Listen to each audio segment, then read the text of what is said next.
After years of waiting and a lot of teasing on Twitter, Xiaomi has finally launched their laptop lineup here in India. This is the Mi Notebook14 Horizon Edition. And in today's video, let's take a quick look at what Xiaomi is bringing to the table here.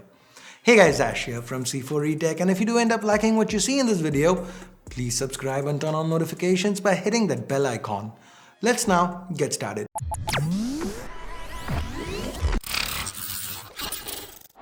So Xiaomi is launching two product lines here in India today, the Mi Notebook14 and a more premium Mi Notebook14 Horizon. The latter being the one that we are testing out today in this video. So why is this called the Mi Notebook14 Horizon Edition? Well, simply put, Xiaomi say that they've managed to cram in a 14-inch display into the 13.3-inch form factor. The way they've been able to do this is by giving us a 91% screen to body ratio. We have super thin 3mm bezels to the top and sides, and to the bottom we have a chin with the Mi branding. By the way, that's the only place we see any branding. The rest of this aluminum magnesium alloy body is left clean. I really like the design here. At 1.35 kgs, the Mi Notebook, this one is just 60 grams heavier than the MacBook Air, making it one of the lightest in the Ultrabook category. And it even boasts of a dedicated GPU. But we'll get to that later. First, let's get back to the display. We have a 14-inch 16:9 Full HD panel in here. Initial impressions, it looks great. Gets nice and bright up to 250 nits. The contrast is excellent, but the most impressive thing here has got to be the wide viewing angles. Now, we also seem to have the ability to stream HDR videos, and we did turn it on and try testing it. As far as YouTube and HDR videos go, it seemed to work alright. Now, these thin bezels do come with a problem. There is no included webcam here, and webcams, especially given our current times, have become a huge necessity, which is why Xiaomi has provided the slide-on webcam. Now, it is a bit of an added hassle and does add one more thing to carry around, but at least there is a solution for those pesky Zoom and Skype calls. Under the hood, we have a 10th Gen Core i7-10510U.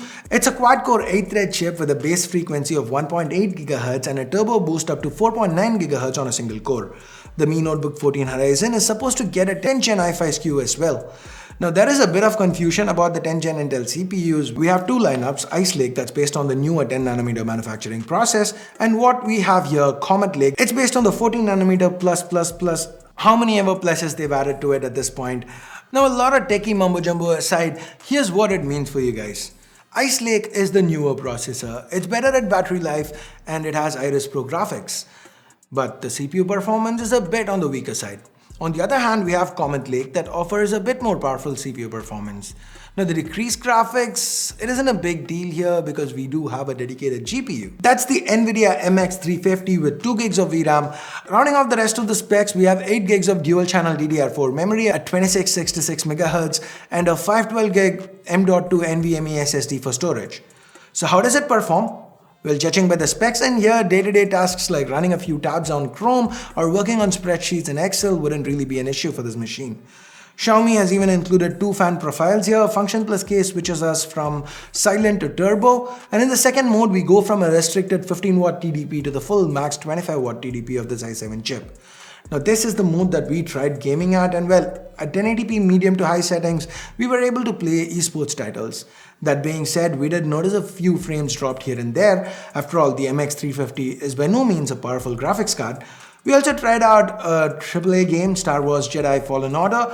The game was just about playable. Now, we hardly expected gaming to be the forte of the Mi Notebook14. It's a thin and light Ultrabook after all, but one thing Xiaomi did nail here is the battery. We have a fairly sizable 46 Wh battery on board, and Xiaomi claims that it's supposed to last 10 hours on a single charge. Honestly, given the tiny form factor, even if it ends up lasting us around 7 to 8 hours on a light workload, I'd be really impressed. But that's something we can only comment on after we spend a bit more time with this laptop. As for charging, we have a 65W adapter. It's not Type-C. There is a Type-C port in here though, but we can't really use it for charging. That is kind of a letdown. The rest of the I/O though still looks pretty good.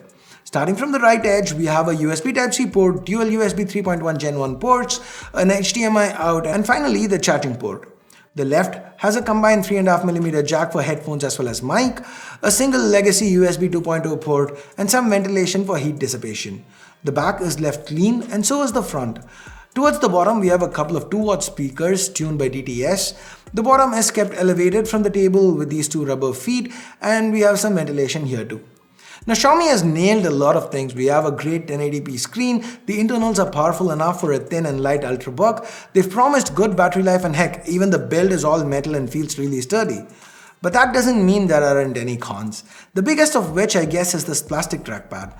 It doesn't feel great, the software is a bit buggy, and while it's spacious enough, the physical click on it feels quite spongy.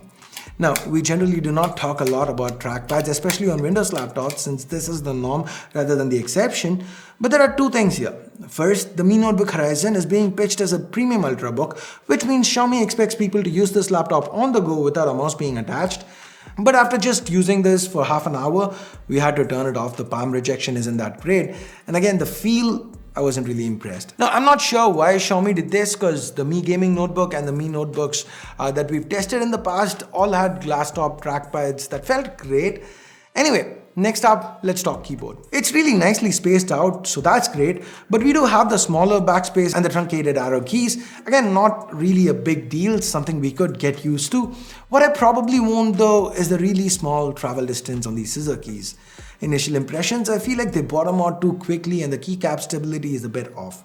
And there is no keyboard backlight in here either. So while I do give Xiaomi points for making a nice spacious layout, I wish they had designed the scissor switches with a bit more travel and an individual backlight. That would have made the keyboard so much better. And finally, we come to the software. Now I know a lot of you might be worried that I left it till the end. Well, let me put your minds at ease. There are no ads here. We have Windows 10 Home on board, and the only extra apps that we have are a couple of utility apps from Xiaomi, as well as the Dolby Audio app for a better sound experience. As far as the Mi apps go, we have Mi Blaze Unlock that uses the Mi Band to unlock our computer using Windows Hello. It works flawlessly, and what's more, it even locks the laptop once we walk away. The second piece of software on board is Mi Share.